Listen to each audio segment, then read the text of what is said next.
Pop pop pop pop, bienvenue sur Communauté Hearthstone. On se retrouve aujourd'hui pour une vidéo spécifique vraiment pour les débutants à Hearthstone. Je vais vous expliquer les principes fondamentaux d'Hearthstone pour gagner, pour s'amuser. Aujourd'hui, je vais vous expliquer tous les principes. La vidéo ne sera pas très longue parce que ce sera une vidéo où je m'appuie sur un thème, un sujet. Donc j'ai quoi débattre sur la chose.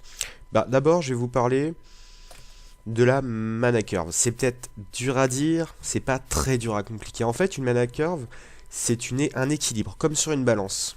En fait, il faut équilibrer ces coups de mana, on va dire, le coût des cartes, par exemple, un gnome lépreux coûte 1, on va le jouer plutôt dans un deck aggro. Et les cartes du style Lion des Savanes, d'un chasseur, ça sera plutôt du mid-range contrôle. Ou, par exemple, Antonidas, qui sera joué dans un contrôle. En fait, ce qu'il faut se dire, c'est que plus les cartes coûtent cher, plus elles ont un aspect contrôle, tout simplement. Voilà, ou elles ont une capacité aggro, mais qui vont très très mal. Voilà. En fait, la mana curve, ça sert pour créer un équilibre équilibré. Même les plus grands joueurs dans tous les jeux de cartes TCG, Trading Girl Game, on va dire 90% se servent de mana curve. Et ça permet de voir, comme en arène quand on voit le petit histogramme, on voit bien que si un deck a que de 7, en début de partie de la mana curve, il va se faire vraiment, s'il rencontre un aggro, il va avoir très très mal. À part s'il a une partie anti-aggro, c'est un autre débat. Ah voilà, en fait le strict idéal c'est d'avoir un grand pic au niveau du coût en cristal de mana égal à 2. En fait ce qui signifie que la majorité de vos cartes coûtent que 2 cristaux de mana. On va dire le pic de coût en cristal de mana des cartes d'un deck, très bien équilibré, devrait se situer entre 1 et 4. Ça on va parler plutôt de deck agressif. Même si c'est un équilibre, là il sera très bien équilibré parce qu'il n'y aura pas des cartes trop chères etc. Mais après ça sera déterminant pour sa vitesse de sortie. Si vous jouez aggro, vous devez jouer très peu de cartes qui coûtent beaucoup de cartes qui coûtent pas cher et très peu de cartes qui coûtent cher. Après, contrôle c'est lent, donc ça va être des cartes qui coûtent cher comme j'expliquais juste avant. Voilà, la mana curve, après on peut l'éviter. Par exemple, dans plusieurs cas, la mana curve, on peut l'utiliser, on peut la limiter avec beaucoup de cartes quand il y a des accélérateurs de mana, comme Innervation, il y a Nourrice et Sorcière Apprentice. Pourquoi? Parce qu'en fait, ça va accélérer le deck. Si vous avez des accélérateurs, vous pouvez vous permettre d'augmenter la cadence au niveau gros coup de mana, c'est-à-dire mettre plus de grosses cartes. Comme dans un druide par exemple. Dans un druide, vous allez mettre plus souvent de cartes du style les je sais plus comment il s'appelle, l'arbre de la guerre, tout ça, celui de la 5-10. Voilà, vous allez le mettre en 2 fois avec peut-être une dizaine de gros tons. Vous avez par exemple les Innervate et aussi vous avez la carte qui donne plus un cristal. Après, je vous parlais aussi de la sorcière apprentie parce qu'on va jouer des sorts qui peuvent coûter cher, mais qui vont être réduits grâce à des cartes. Donc si vous pouvez, grâce à ces cartes, réduire vos coûts de sort, voilà, c'est un avantage, donc la courbe de mana est importante. Pour quelqu'un qui n'a pas de cartes, par exemple dans un deck aggro où il n'y a rien pour réduire les cartes, on va jouer que des cartes à coup petit. Pour quelqu'un qui joue un deck très très lourd en courbe de mana, on va jouer des cartes très lourdes, avec des accélérateurs de mana ou des réducteurs de mana. Voilà, le plus important pour la courbe de mana, il faut un équilibre. Et la courbe de mana va dépendre de votre deck. Si c'est un deck aggro, petit coup. Si c'est un gros deck, gros coup avec des accélérateurs. Tout simplement. Après, après, voilà.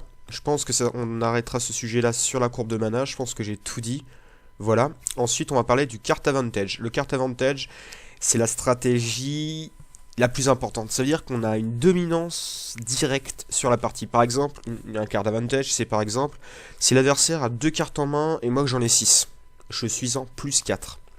Tout simplement. Parce qu'on fait la soustraction. Voilà, même un plus 1, faut pas croire. Un plus 1 sur toute une game, c'est-à-dire qu'on a une réponse de plus que lui. Par exemple, il y a plusieurs moyens d'avoir la carte d'avantage. C'est soit par le fait de piocher plusieurs cartes, d'accéder plus vite aux cartes maîtresses du paquet qui font la combo. Voilà, après, il y a une autre façon, c'est de défausser les cartes de l'adversaire. Après, on peut prendre l'exemple du meule qui va défausser toutes les cartes, mais vous allez avoir tous les deux le même carte advantage. Là, on parle pas de carte advantage, on parle de deck shear qui vont vous faire chier à avoir du carte advantage exprès. Après, vous prenez aggro, il a pas souvent de carte advantage, mais quand il l'a, ça change pas grand chose, parce que son but c'est d'agresser, c'est-à-dire qu'il est lent. Voilà. Dans un contrôle, c'est très important d'avoir le carte advantage, parce qu'il faut toujours des réponses pour gérer la board, c'est le plus important. Dans un deck agressif, d'avoir pas beaucoup de cartes en main, mais derrière d'avoir les dégâts, c'est pas important. C'est ce que je vois dans mes games, etc. Voilà, moi je pense que c'est les... vraiment, le plus important, c'est d'avoir... En fait, le carte avantage dépend du deck. Je pense que le plus important, c'est dans un contrôle. Après, on va parler...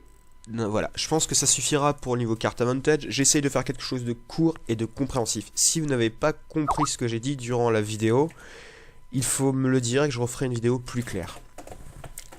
Après, on va parler de différentes cartes, différents types de cartes. Ça va être des termes assez techniques, mais assez puissants, quand même. À connaître, ça sera intéressant. Après, on a les bombes. Bombes sont, en fait, c'est des cartes qui vont chambouler la partie. Ça va être des cartes, surtout des créatures qui vont cogner fort et avoir des capacités particulièrement intéressantes comme Torisan. Torisan, c'est une bombe parce qu'il va réduire les coups de mana et derrière faire une combo. C'est très fort. Après, on a les removal, comme la chouette ou les cartes qui tuent. C'est franchement les... où il y en a plein. Il y a le siphonné, il y a assassinat dans voleur, c'est un très mauvais exemple parce que ça coûte très cher, mais ça tue une bête. C'est un removal. Removal, c'est dire enlever, donc contrôler la board.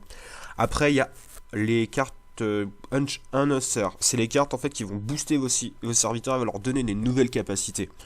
Ça va leur donner des... ça va être des cartes... En fait, ça va être des cartes qui vont... En fait, ça va se faire une combo, en fait. Par exemple, je vous donne un exemple. Si vous réanimez une bête... Par exemple, si vous réanimez grâce à une carte de chaman, Sylvanas, ça va faire une Unearther. Une Unearther, c'est une carte qui va provoquer quelque chose, qui va faire chier l'adversaire, tout simplement. Voilà. Après...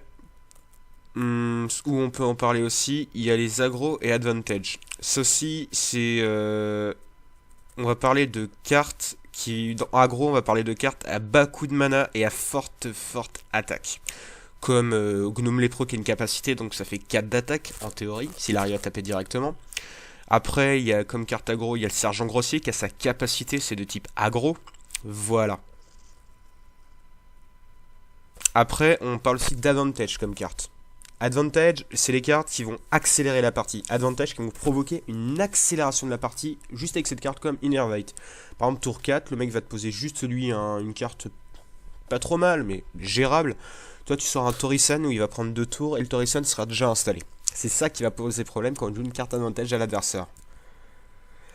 Après, on va parler des cartes Defender. Les cartes Defender, c'est les cartes provocation, tout simplement, qui vont te défendre. C'est les 15 points principaux à Hearthstone qu'on doit mettre dans un deck. C'est franchement, c'est les... voilà. Je pense que là, j'ai expliqué les 4 points dans ce système-là le plus important. Il faut des cartes qui chamboulent la partie, des combos, des removal, des anti-bêtes, des enhancers, des cartes qui boostent ces bêtes et qui permettent de retourner la partie, des cartes aggro, qui vont peu coup de mana, forte d'attaque, advantage, forcé à faire du CA, du card advantage, ou de l'accélérateur de mana, et du defender pour se défendre, des réponses. En fait, Hearthstone, il faut toujours des réponses, c'est le principal. Après, il y a la metagame qui est... Voilà.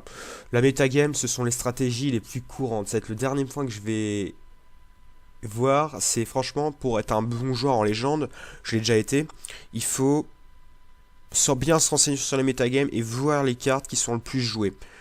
Après, par exemple, vous pouvez créer un deck qui peut en battre d'autres, mais vous allez toujours avoir des mauvais match-up. Un bon match-up, c'est quand vous allez gagner systématiquement contre ces decks-là. Mauvais match-up, c'est quand vous allez perdre systématiquement contre ces decks-là. En fait, il faut trouver des cartes qui contrent le metagame. Comme par exemple, dans Paladin Secret, nous on va jouer Fusée éclairante qui va détruire tous ses secrets, la meilleure carte ultime contre lui. Après, contre les decks aggro, on va jouer des AE, des destructions de table de l'adversaire, comme Choc de flamme, ou des cartes comme ça. C'est vraiment les meilleures cartes possibles. Personnellement, je trouve que c'est... Voilà. Après, vous devez aussi pouvoir gérer... Par exemple, je vais vous donner un autre exemple. C'est très dur à parler comme ça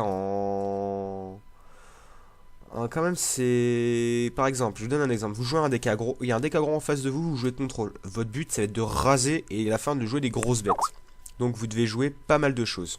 Donc voilà, vous devez... Le but pour gagner Hearthstone, c'est de contrôler la board.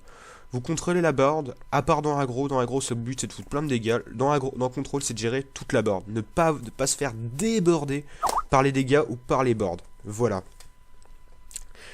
Je pense que je vous ai répété toutes les choses. Je vais vous les répéter une dernière fois pour que tout soit clair. La mana curve, l'équilibre du deck et l'équilibre de l'accélération du deck en fonction de votre deck. Ça veut dire peu de mana pour de l'aggro, du gros mana pour du prêtre, mec, de l'accélération, de la pioche, de la défausse adverse, etc.